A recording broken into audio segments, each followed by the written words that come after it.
시청자 여러분 안녕하십니까? 뉴스의 조수빈입니다.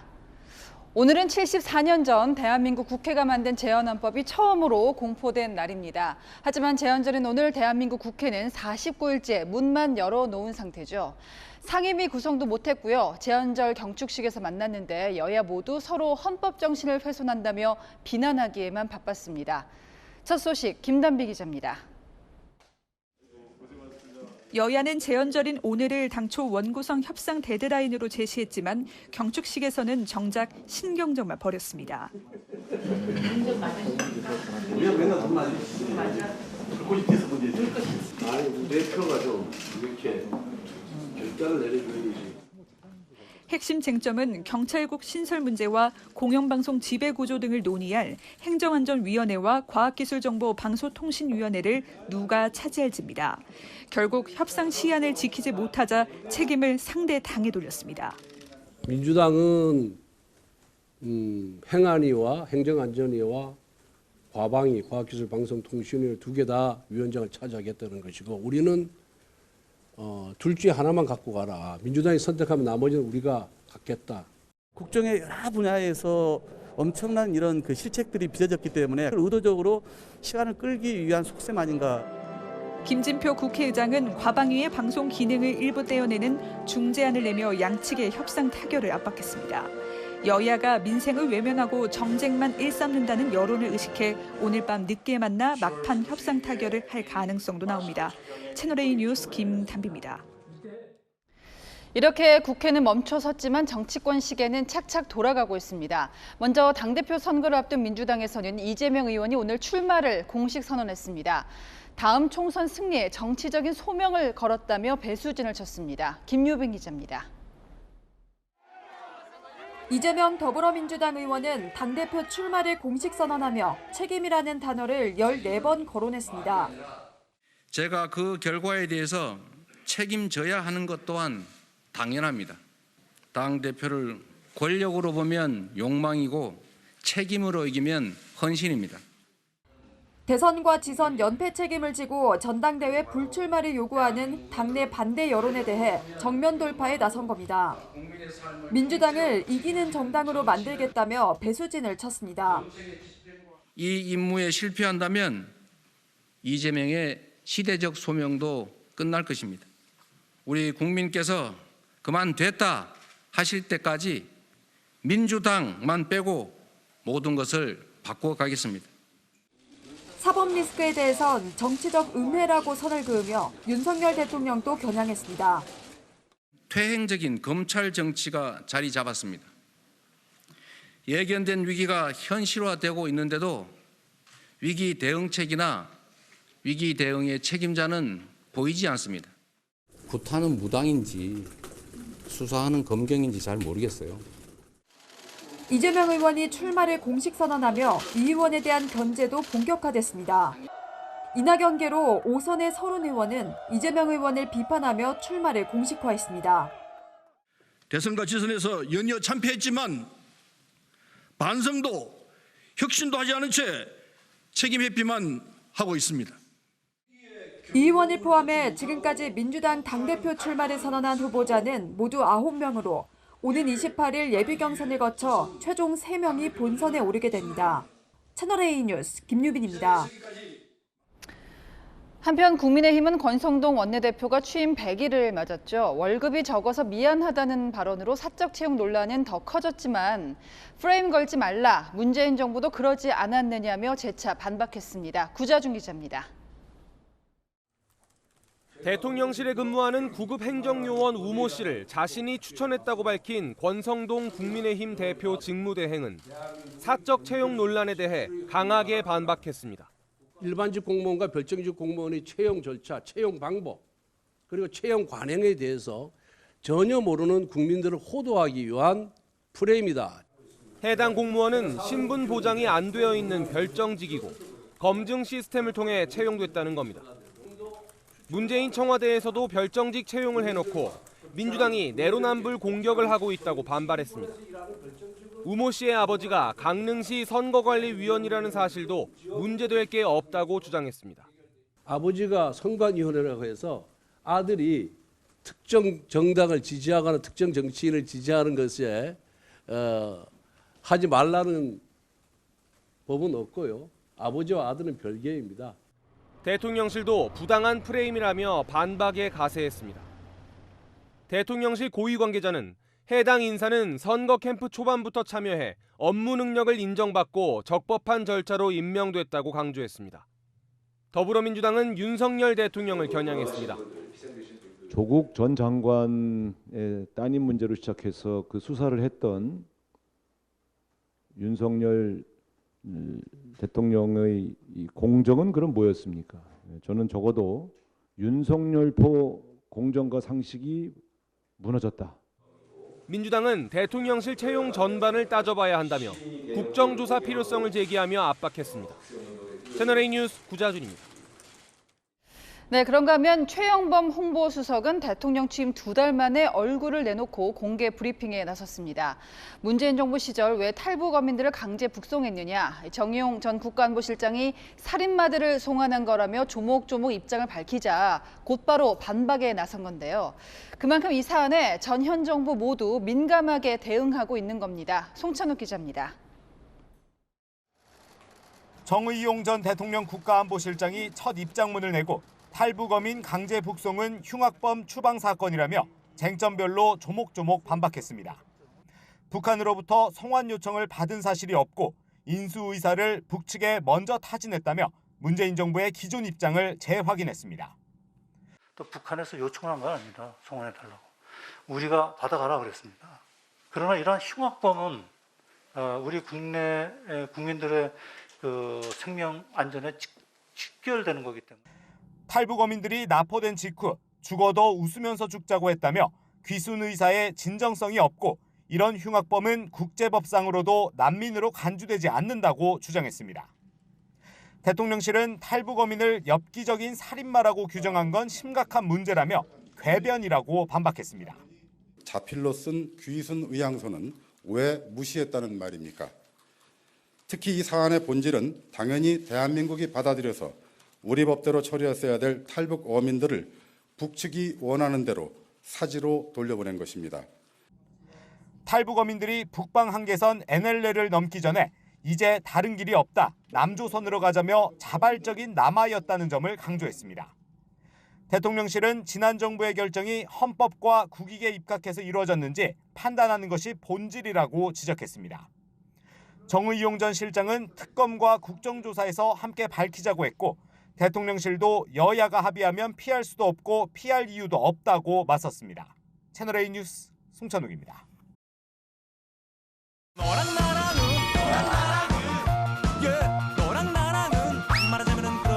네, 여랑야랑 정치부 최수영 기자 함께하겠습니다. 첫 번째 주제 볼까요?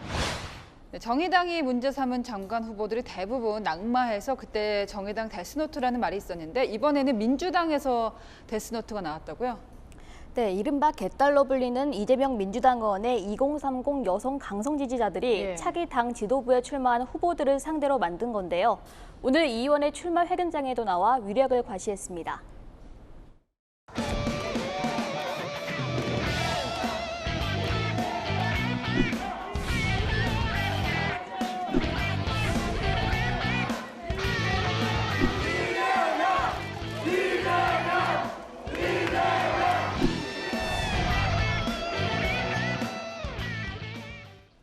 네, 저 지지자들이 만든 리스트 누구누구 이름이 올라갔습니까? 네, 친 이재명계 후보들을 아군, 비 이재명계 후보들을 적군에 비유했습니다. 예.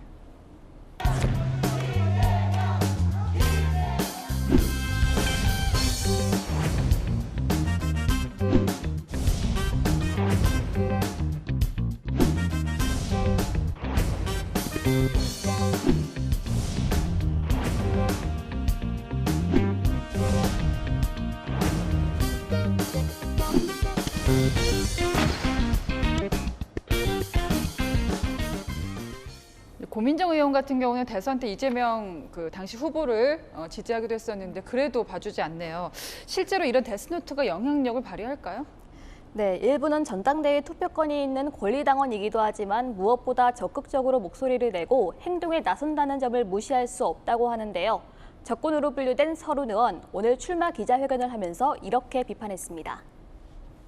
장점도 있지만은 폐해점이 너무 많습니다. 그래서 그 부분에 대해서 이재명 의원이 심사숙고 끝에 아마 정리를 해야 하리라 생각합니다. 본인에게 득보다는 훨씬 더 많은 실이 있을 거라 생각해서 스스로 정리하는 용단을 내지 않을까 생각합니다. 네, 스스로 정리하는 용단, 이재명 의원이 반응을 보였습니까? 네, 이재명 의원은 오늘 출마 회견에서 이렇게 말했습니다. 우리 민주당이 누구나 당원하고 싶은 정당으로 혁신하고 국민 속에서 여남노소 누구나 자유롭게 활동하는 소통 정당으로 만드는 것이 바로 해법이라고 믿습니다. 남녀노소가 아니라 여남노소라고 표현하며 예. 2030 여성들에게 힘을 실어줬다는 해석이 나왔습니다. 개파 정치는 청산하겠다고 했지만 네. 자신의 극성 지지자들 관련 언급은 안 했는데요. 어떻게 통합으로 이끌어낼지 지켜봐야 할 것 같습니다. 때로는 무언이 가장 강한 언어이기도 하죠. 두 번째 주제 보겠습니다. 세 번째 권유입니다. 국민의힘 이준석 대표 얘기인데 어떤 권유였습니까? 네, 자맹준인 이준석 대표가 SNS에 당원 가입하기 좋은 토요일 저녁이라며 당원 가입을 독려했는데요. 당원 가입 독려 메시지는 당원권 정지 6개월 징계를 받은 후 이번이 세 번째입니다. 보니까 이준석 대표가 이제 지지자들하고 비공개로 간담회를 계속 이어가고 있습니다. SNS에도 목격담들이 종종 올라오던데요. 네, 그제는 이 대표가 전남 순천의 한 국밥집에서 당원과 청년들을 만났는데요. 참석자 중 한 명은 뉴스에서 집중포화당하는 사람이 맞나 싶을 정도로 괜찮아 보였다며 국밥값과 2차로 먹은 맥주 가격은 더치페이 했다고도 네. 전했습니다. 보니까요, 이준석 대표가 젊은 층 위주로 만나는 것 같아요. 네, 이 대표는 평소에도 2030 지지에 대한 자신감을 자주 드러냈습니다. 일부 정치권 내 저희 보수 진영에 몰상식한 분들이 2030이 한 줌밖에 안 되느니 그런 발언 하시는 분들이 평생 살면서 2030 당원을 10명이라도 모아오시는 실적이 있는가. 2030 지지자들의 가장 큰 무기라고 하는 것은 훨씬 더 오랜 기간 동안 당의 의사결정에 영향을 미칠 수 있다는 것입니다. 네, 이 대표는 오늘까지 가능했던 윤리위 재심 청구를 하지 않았는데요. 사실상 징계를 수용하면서 2030 지지층 결집에 주력하고 있는 것으로 보입니다. 전여욱 전 새누리당 의원은 이준석 대표가 만남 신청 인원이 4,000명이 넘었다고 뽐냈다며 집회에 참여한 인원도 발표해달라고 비꼬기도 했는데요. 민생 경제가 비상인 만큼 당 내부 갈등보다는 여당 역할에 집중하는 모습을 기대해 보겠습니다. 네, 지금까지 여랑야랑이었습니다. 다음 뉴스입니다. 오랜만에 물놀이장이 문을 열면서 아이들 데리고 다녀오는 분들 많죠. 그런데 기왕 가실 거면 불편하더라도 마스크 쓰는 거 꼭 신경 쓰셔야겠습니다. 김지훈 기자가 현장 취재했습니다. 온몸이 흠뻑 젖은 아이들. 미끄럼틀 꼭대기에서 한가득 쏟아진 물을 맞고도 얼굴엔 웃음이 떠나지 않습니다. 여름방학을 앞두고 지난 주말부터 서울 시내 곳곳에선 야외 물놀이장이 개장했습니다. 코로나 감염 우려로 빗장이 닫힌 지 3년 만입니다. 지나다니면서 언제 개장하나 유심히 지켜봤는데 드디어 이제 개장하고 있고 매일매일 오고 있어요. 개장하면 코칭도 대박. 오전에 문을 연 지 4시간 만에 이용객 수가 700명이 넘는 곳도 있었습니다. 14시 기준으로 해서 총 누계 인원이 711명이 입장을 했고요. 실외 야외 체육시설에서는 마스크 착용을 권고하고 있습니다. 시원한 물줄기에 무더위를 식힐 수 있어서 좋지만 코로나 확산세가 빨라지면서 안심하기에는 이른 상황입니다. 마스크를 써달라는 현수막도 걸렸지만 실제로 착용한 사람을 보긴 어렵습니다. 거리두기 해제 이후 야외라 하더라도 밀집된 장소에서는 마스크 착용을 권고하지만 의무사항은 아닙니다.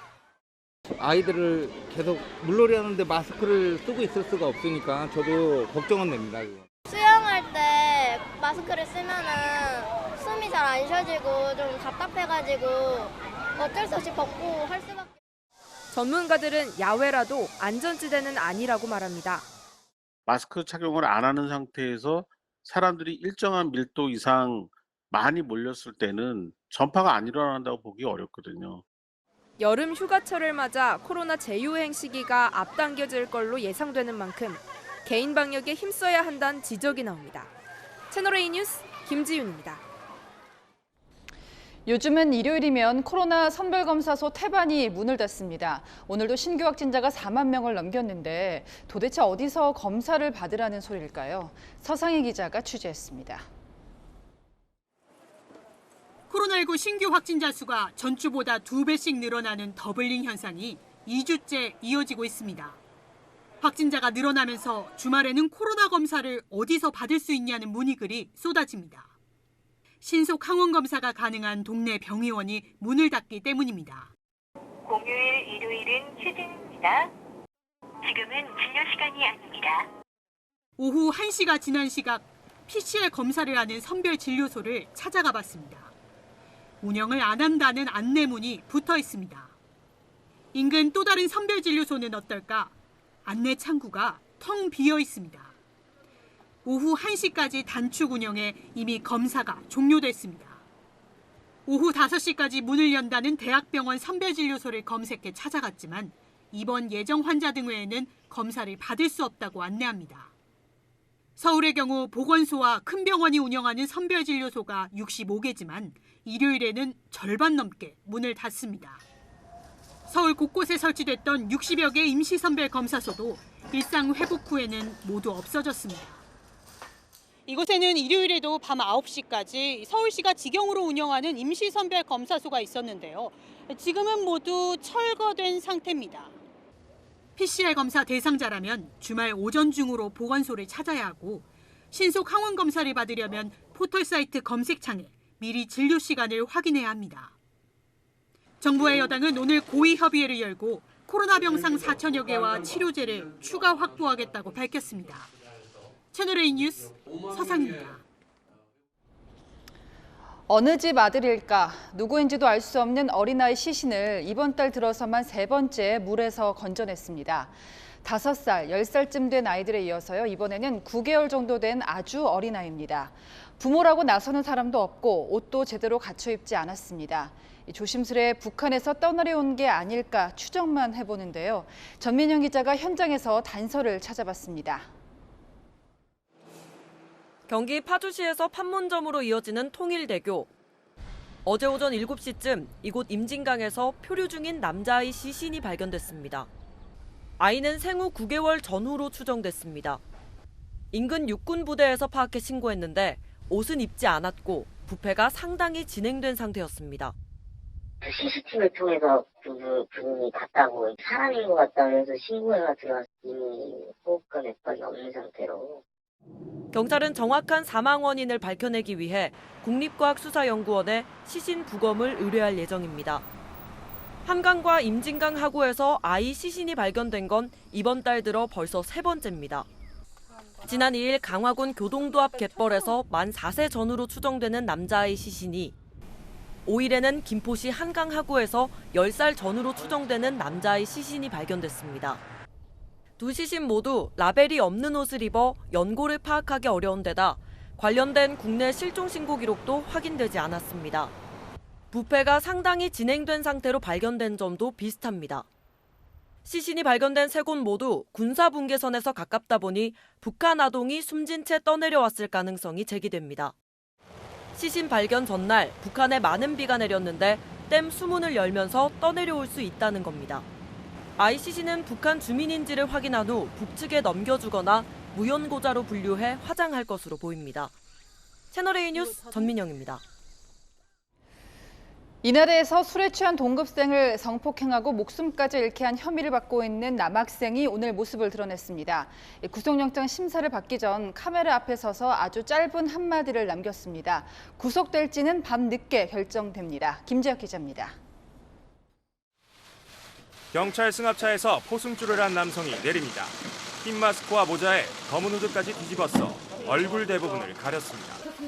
준강간 치사 혐의를 받는 A씨로 구속영장 심사를 받기 위해 법원에 출석했습니다. 혐의 인정하십니까? 네, 살해 의도 가지고 피해자 3층에서 미신 건가요? 숨진 피해자에게 한 말 없습니까? 죄송합니다.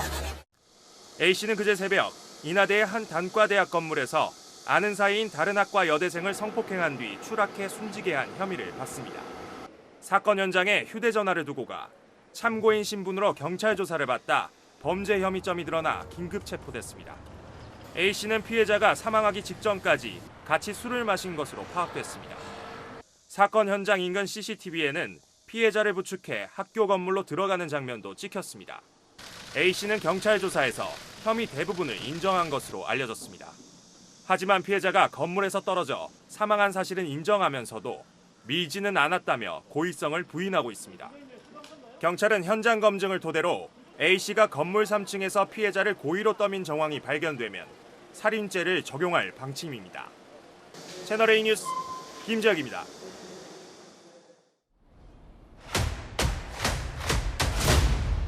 네, 아는 기자 시작하겠습니다. 정부가 최근 빚 부담이 큰 청년과 자영업자의 빚을 탕감해주는 방안을 내놨습니다. 그런데 여기저기서 불만이 터져 나오는데요. 지금 경제산업부 안건우 기자가 나왔습니다.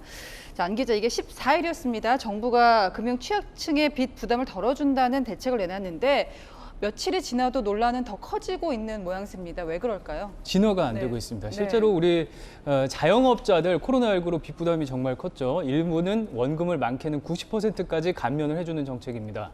만기 연장이나 상환유예를 받고 있는 소상공인 대출 잔액이 64조 원 정도입니다. 인원으로 따지면 약 48만 명이 지원 대상인데요.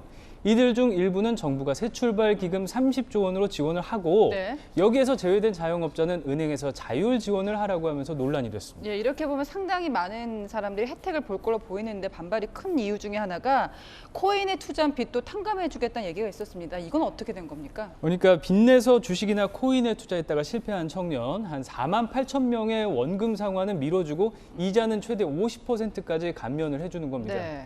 보니까 오늘 아는 기자회고에 정말 많은 댓글들이 달렸더라고요. 코인이나 뭐 주식 투자 빚을 왜 나라가 갚아주냐 이런 비판이 특히 많았습니다. 정확히 설명하자면 원금을 탕감해 주는 건 아니고요. 대출 이자를 절반까지 줄여주겠다는 겁니다. 가장 이제 반발하시는 분들이 성실하게 빚을 갚아온 분들이에요. 이게 현 정부가 얘기하는 공정과 맞느냐 이런 반응이 나올 수밖에 없는데요. 제가 코로나19 이후에 집합금지 업종으로 좀 묶여서 상당히 고통의 시간을 보냈다는 자영업자 이야기를 들어봤거든요. 딱 그 반응이었습니다. 애기 분유값, 기저귀값 줄여가면서까지도 제가 이자는 꼬박꼬박 내려고 노력했었거든요. 그런데 지금 정책은 뭐예요, 이게? 이자를 갚지 말라는 얘기예요? 예. 자, 자영업자들 목소리 들어봤고요. 은행도 같이 하자라는 제안 나왔었는데 은행 반응은 어떻습니까? 정부의 기금 지원에서 제외된 취약차주를 이제 은행에서 자율적으로 지원하라 이런 보도가 나온 게 오늘 오전이었거든요. 그래서 시중은행 관계자에게 연락을 해봤더니 뉴스 보고 알았다는 겁니다. 협의가 없었다는. 네네. 정부 지원을 못 받은 취약차주 10명 중 9명은 은행이 자율적으로 지원하라고 또 자율적으로 지원을 하라고 하는데 사전 협의도 없었던 데다가 내용도 모호해서 오히려 혼란스럽다는 반응이었습니다. 저희가 강론을 좀 더 알아보려고 했는데 아주 자세하게 나온 내용은 없는 거예요. 네네. 지금 정부 입장에서도 뭐 공정 논란 예상을 못하지 않았을까 싶은데 정부 생각은 어떻습니까? 말씀하신 대로 이제 아직까지 세밀한 내용이 나오지는 않았습니다. 다만 정부는 심사 기준을 세밀하게 설계를 하고 운영을 해서 도덕적 해이를 막겠다는 원론적인 입장을 내놨기는 하지만 아직 이렇다 할 세부 내용이 없고요. 도덕적 해이 논란에 대해서도 여권에서는 청년 세대가 신용에 문제가 생기지 않게 되면 더 많은 일을 나라에 기여할 수 있을 거라고 해명을 했는데요. 정교하게 조율되지 않고 발표된 정책 때문에 성실한 대출자도 또 은행에게도 분노와 혼란의 주말이었습니다. 네, 지금까지 아는 기자였습니다.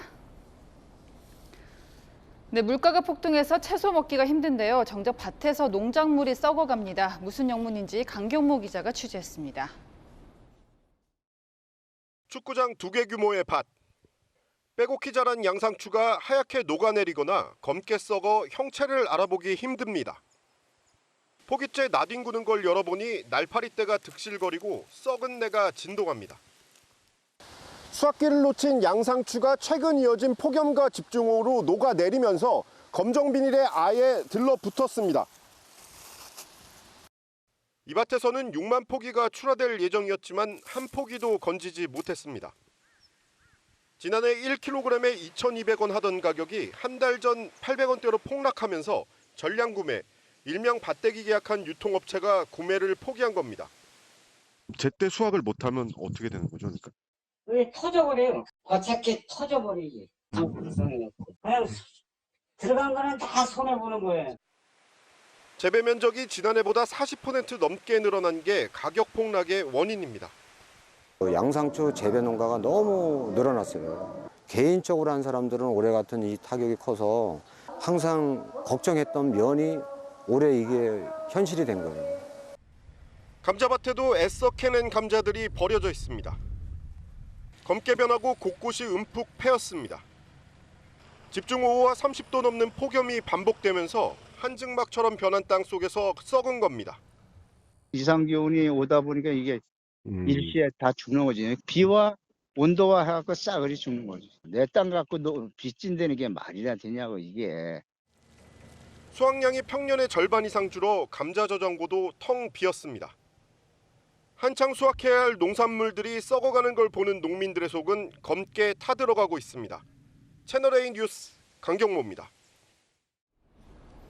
항구에 정박 중인 배에 불이 났다면 무슨 일부터 해야 될까요? 이 불을 끄면서 어떻게든 다른 배들에 옮겨붙지 않도록 피신을 시켜야 됩니다. 그런데 이런 방법이 안 통하는 곳이 있습니다. 현장 카메라 배우미 기자가 제주도로 출동했습니다. 불에 탄 선박 인양 작업이 한창인 제주 한림항입니다. 이 배에서 불이 나면서 옆에 있던 두 척도 불길에 휩쓸렸는데요. 최근 제주에서는 이런 연쇄 선박 화재가 2건이나 있었습니다. 났다 하면 큰 불이 되는 선박 화재, 이유가 뭔지 현장으로 가보겠습니다.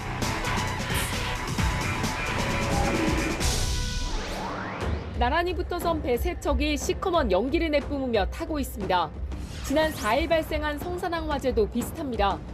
방화범이 불을 지른 건 한 척인데 옆에 있던 배들로 불이 번졌고 기름이 새어나오면서 불길은 더 거세졌습니다. 한림항은 7시간, 성산항은 12시간 동안 화재가 계속됐습니다. 인명피해도 발생했습니다. 한림항 화재로 3명이 숨지고 2명이 다쳤습니다.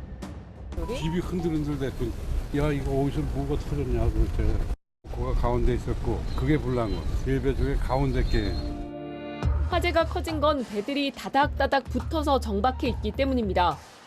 배들은 걸어서 건널 수 있을 만큼 가깝게 붙어 있고 서로를 줄로 묶어서 고정하고 있습니다. 다른 항구의 사정도 별반 다르지 않습니다. 배가 정말 가깝게 붙어 있어서 이렇게 손 하나 들어갈 거리예요. 6척의 배가 빼곡히 일렬로 서 있고 이 줄도 2중, 3중으로 겹쳐 있습니다. 왜 이렇게 여러 대 겹쳐서 되는 거예요? 자리가 없으니까 그렇죠. 항구가 비좁아진 건 배의 크기가 커졌기 때문입니다. 제주 어선들은 지난 10년 사이 2배 넘게 커졌습니다. 근해에서의 어획량이 줄자 더 먼 바다로 조업을 나가기 위해 덩치를 키운 겁니다. 국내 선박의 96%가 불에 약한 섬유강화 플라스틱 소재인 것도 화재를 키우는 요인입니다. 섬유강화 플라스틱은 부식에 강하고 연료 소모가 적어서 80년대만 해도 정부가 나서 낡은 목선을 대체할 소재로 적극 권장하기도 했습니다. 어민들은 화재가 남일 같지 않습니다. 붙어 있어갖고 그 점화된 거죠. 시동 걸 때도 좀 겁도 나고 그래요. 최근 5년간 국내 선박 화재 가운데 60% 이상이 항만 내에서 발생했습니다. 밀집도를 줄이려면 항구를 넓혀야 하지만 1m를 넓히는데 비용이 10억 원 넘게 드는 걸로 알려졌습니다. 당장 할 수 있는 건 예방과 초기 진화뿐. 하지만 소화전은 어민들도 모르는 곳에 있고 소화전이요? 잘 모르겠는데. 여기 혹시 소화전 어디 있는지 아세요? 모르겠어요. 녹이 슬어 소화전 문이 제대로 열리지 않는 경우도 있습니다. 화재 예방 노력도 중요하지만 밀집 정박을 줄이는 항구 정비가 선행되지 않는 한 대형 화재는 반복될 수밖에 없습니다. 현장 카메라 배윤입니다. 지난달 한국 영화 관객 점유율이 60%를 넘겼는데요. 더 높아질 분위기입니다. 소지섭, 박해일, 이병헌, 빅스타들이 줄지어서 극장가에 출격합니다. 김태우 기자입니다.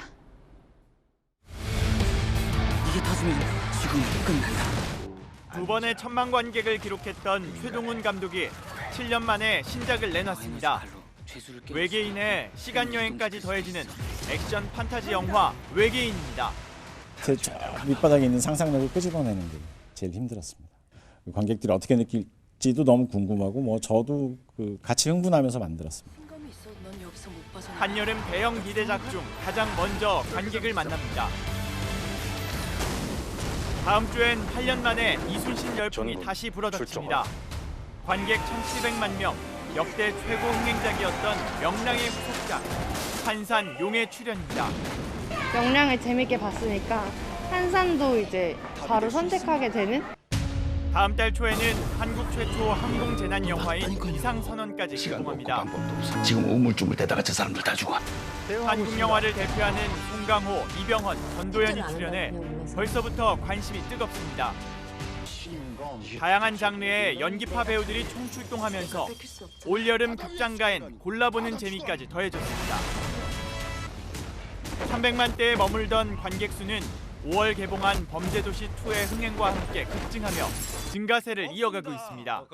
매출액도 코로나 이전 수준으로 회복 중입니다.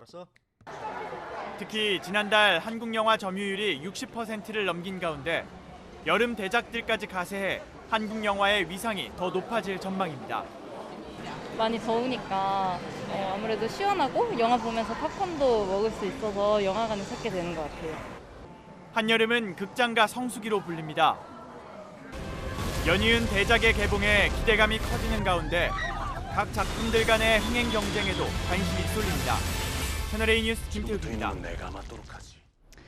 해외 나갈 때 $600까지만 면세 혜택을 받을 수가 있는데요. 정부가 이 한도를 올려주겠다고 합니다. 하지만 8년 만에 $200 올리는 거라서 여전히 시대를 반영 못했다, 이런 목소리가 있습니다. 이민중 기자입니다. 서울의 한 면세점. 선글라스나 건강식품 매장 앞에 사람들이 모여 있습니다. 인도네시아에 가는데요. 거기 장기간 가니까 건강을 위해서 그 홍삼정 좀 샀어요. 아니 외국 나가니까 면세점 들리면 당연히 싸지 않습니까? 현재 1인당 면세 한도인 $600가 적어 아쉽다는 반응도 있습니다. 선물로 가방이라든지 아니면 명품 제품을 하나 좀 사서 해줄까 하는 생각이 있어가지고요. 알아보니까 명품 제품들은 다 비싼데 600불 정도밖에 안 되던데 작지 않나 싶어요. 이에 정부는 2014년 $600로 고정된 여행객의 휴대폰 면세 한도를 8년 만에 $800까지 올립니다. 인도네시아에서 열린 G20 재무장관 회의에 참석한 추경호 경제부총리는 코로나19로 어려움을 겪어온 관광산업을 지원하기 위해 면세 한도를 상향 조정하겠다고 밝혔습니다. 인근 국가인 중국과 일본이 우리나라보다 면세 한도가 높다는 점도 고려됐습니다. 업계는 일단 반기는 분위기입니다. 업계에서 계속 사실은 면세 한도 상향 요청을 드렸던 바여서 저희는 환영을 하는 거고요. 면세 쇼핑 즐기실 때 좀 많이 도움이 될 것 같습니다. 이 내용이 세법 개정안에 반영돼 국회를 통과할 경우 이르면 내년부터 시행될 것으로 보입니다. 채널A 뉴스 이민준입니다. 지금 미국 바이든 대통령의 중동 외교가 곤경에 처했습니다. 고유가 때문에 직접 사우디로 날아가 자존심까지 굽혔지만 원하는 약속은 끝내 받아내지 못했습니다. 이 복잡한 정세를 비유하자면요, 사우디의 뒤통수 맞고 이란의 앞통수를 당했습니다. 김윤수 기자입니다.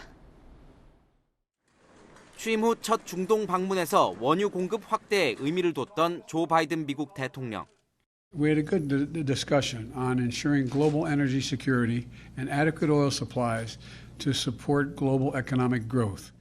하지만 사우디아라비아의 실권자 무함마드 빈 살만 왕세자의 생각은 달랐습니다.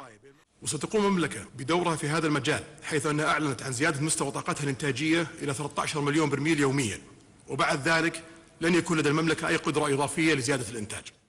사우디는 석유 수출국 기구와 비오펙 산유국들의 협의체인 오펙 플러스에서 원유 공급 문제를 결정할 것이라고 밝혔습니다. 비오펙 주요 산유국에는 러시아도 포함돼 있습니다. 러시아의 우크라이나 침공으로 촉발된 에너지 공급 위기의 해법을 중동에서 찾으려던 바이든 대통령의 구상에 차질이 불가피해졌습니다. 2018년 언론인 자말 카슈크지 암살 사건의 배후로 빈 살만 왕세자로 지목하며 국제적 왕따로 만들겠다던 바이든 대통령의 약속이 갈등에 고리된 모양새입니다. 바이든 대통령은 이번 중동 순방에서 이란의 핵 위협에 공동 대응하는 이른바 중동판 나토 구축을 구체화하려 했지만 이마저도 동참을 이끌어내지 못했습니다. 이란은 도리어 정찰, 수송, 자폭 공격 등이 가능한 드론 전단을 공개하며 미국을 압박했습니다. 중동 리더십을 강조한 바이든 대통령이 의구심만 남긴 채 빈손으로 중동을 떠났습니다. 채널A 뉴스 김윤수입니다.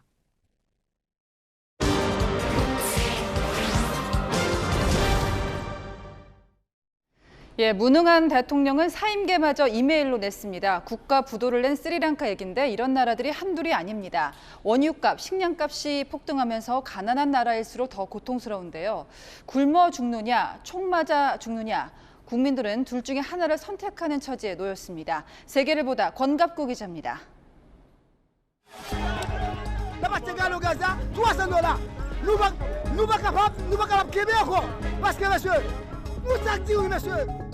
불붙은 타이어에서 뿜어져 나온 검은 연기가 도로를 가득 메우며 한낮인데도 밤처럼 어둡습니다.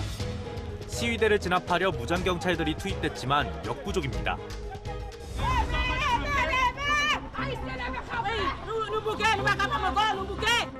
북한과 함께 세계 최빈국인 하이티. 지난해 7월 조브넬 모이즈 대통령이 괴한들에 암살당한 후 세력 확장에 나선 갱단 간 세력 다툼으로 올 들어서만 1,160여 명이 숨졌습니다. 경제 불안 속에 갱단에 의한 희생이 잇따르자 시민들이 반정부 시위에 나선 겁니다. Haiti has 1.3 million people in emergency, so just for families that need urgent assistance. 하이티와 함께 카리브해를 끼고 있는 파나마도 비슷한 상황입니다. 올 들어 기름값이 47%나 치솟는 등 물가가 급등하자 시민 수천 명이 뛰쳐나와 국회의사당 앞에서 일주일째 격렬한 시위를 벌이고 있습니다. El precio del galón sea por 3 balboa. Esa es nuestra propuesta. Número 2. 이웃나라 쿠바는 돈이 있어도 기름을 구할 수 없는 지경입니다. 기름을 넣으려고 12일 동안 주유소 앞에서 줄을 서야 하는 게 일상이 돼버렸습니다. Plan B es vender el carro y irme del país con mi familia, porque ya no sé qué voy a hacer. 코로나19와 러시아의 우크라이나 침공에 따른 공급망 차질은 개발도상국과 약소국의 빈약한 경제 상황을 더 옥죄었습니다. 쿠바 물가는 23%, 튀르키예는 78%, 짐바브웨는 무려 192%나 폭등했습니다. 물가 상승률 54.6%의 국가 부도 사태까지 맞은 스리랑카 국민은 참다 못해 대통령 관저와 집무실을 점령해버렸고 부정축제로 악명을 떨치던 대통령 일가는 시위대를 피해 해외로 도피했습니다. 하지만 무정부 상태로 인해 기름과 전기 공급이 끊기고 의료, 교통 등 공공서비스도 올스탑되는 등 피해는 고스란히 시민의 몫이 됐습니다. 코로나 상황으로 인해 가지고 글로벌 물류망이 상당히 훼손이 된 상태에서 이제 러시아 사태까지 터져버리니까 수급 구조가 상당히 깨졌다라고 봐야 되죠. 인플레이션에 경기 침체까지 겹치며 주요 경제 연구기관들은 가나, 이집트, 파키스탄 등 신흥국들의 연쇄 부도 가능성도 경고했습니다. 세계를 보다 권갑구입니다. 네, 멕시코에서는 군견이 마야광을 붙잡았습니다. 미국 FBI가 추적한 이야기가 드라마로 나올 만큼 악명 높은 인물입니다. 이다혜 기자입니다.